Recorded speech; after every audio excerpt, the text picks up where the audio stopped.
They're confused,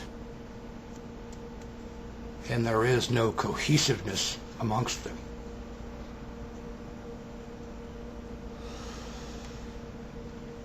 When it comes to Jews, and you, like I said, you already know my position on blacks and Mexicans and Arabs, but see, the dividing lines, when I talked about my ultimate goal would be to see a fair governing system put about, the divides don't just come along racial lines.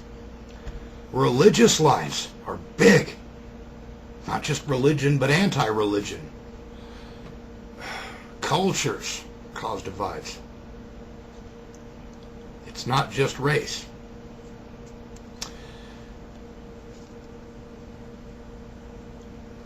I'm just going to give you a couple of links dealing with Jews. And I'd like to see if you can support this, or confirm, deny, explain away why these situations exist, like the financial aid the United States throws to Israel. Now, mind you, when I talk about Israel as an example, if I were to attack, if you will, verbally, of course, on the internet and blogs and things like that, but if I were to attack the political standpoints of, let's say, the state of Utah,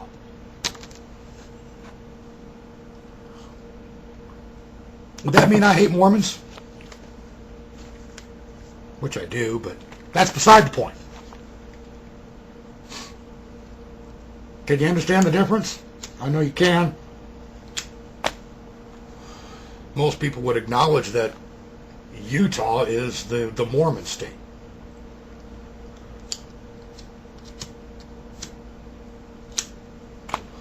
But just because I were to go against the grain, if you will, of Utah politics, does not mean I'm going against Mormons.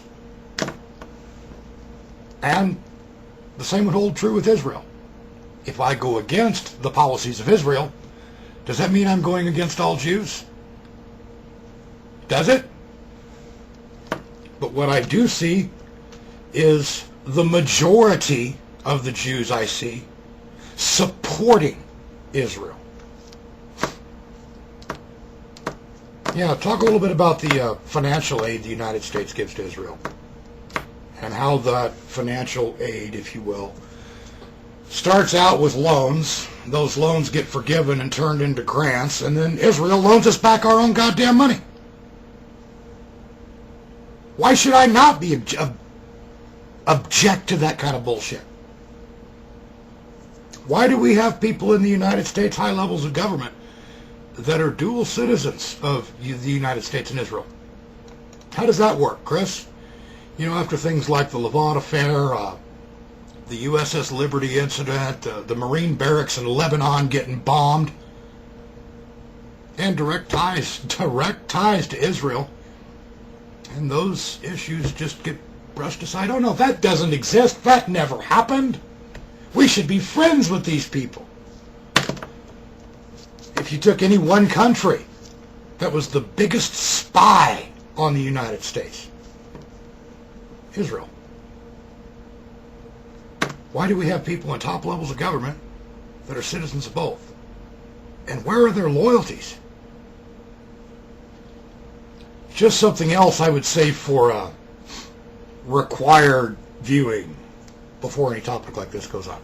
And no, not required. I'm not saying that in an arrogant sort of way. Just so you know where I'm coming from. Interesting video put out called Understanding Antisemitism. And I'm not going to link it any. At least I could say I think this guy who did the video, Understanding Antisemitism, tried to approach it, I think, from a non-biased perspective.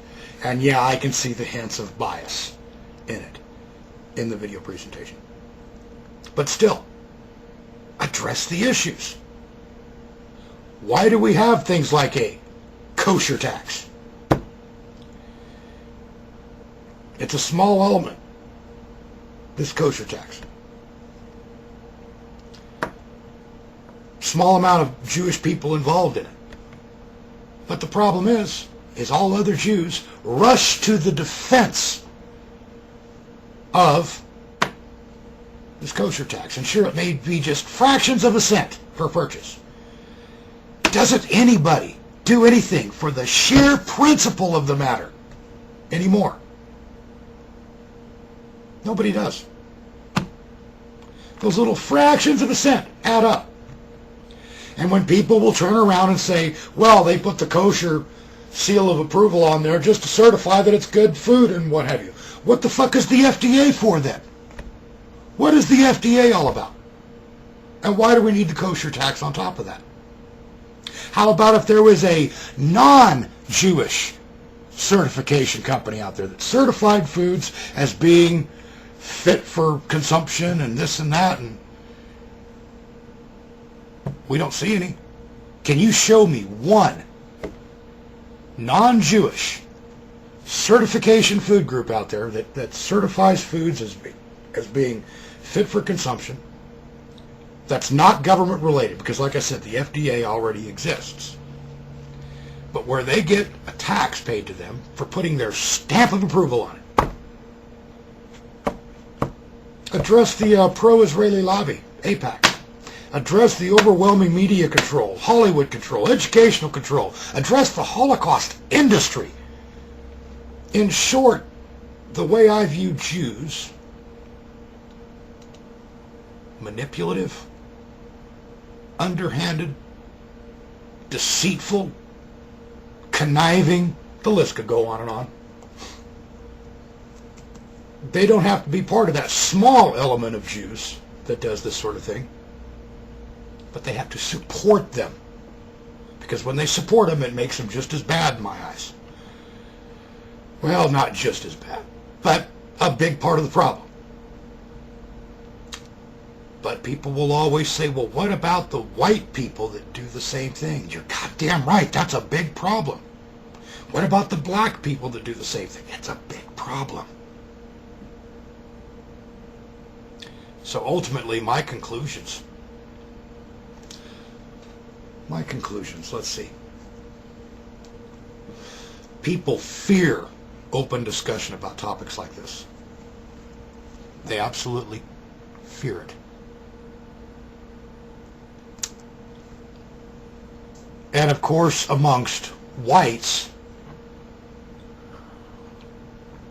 the boogeyman complex doesn't help things either.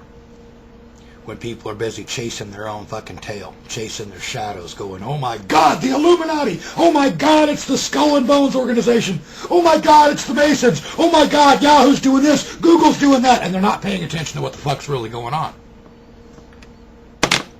You know, even amongst a lot of the white nationalists, and you would probably lump me into the white nationalist crowd, I disagree with the majority of them over key issues. You know, just, I guess another link I'm going to give you, it's just something I listened to that was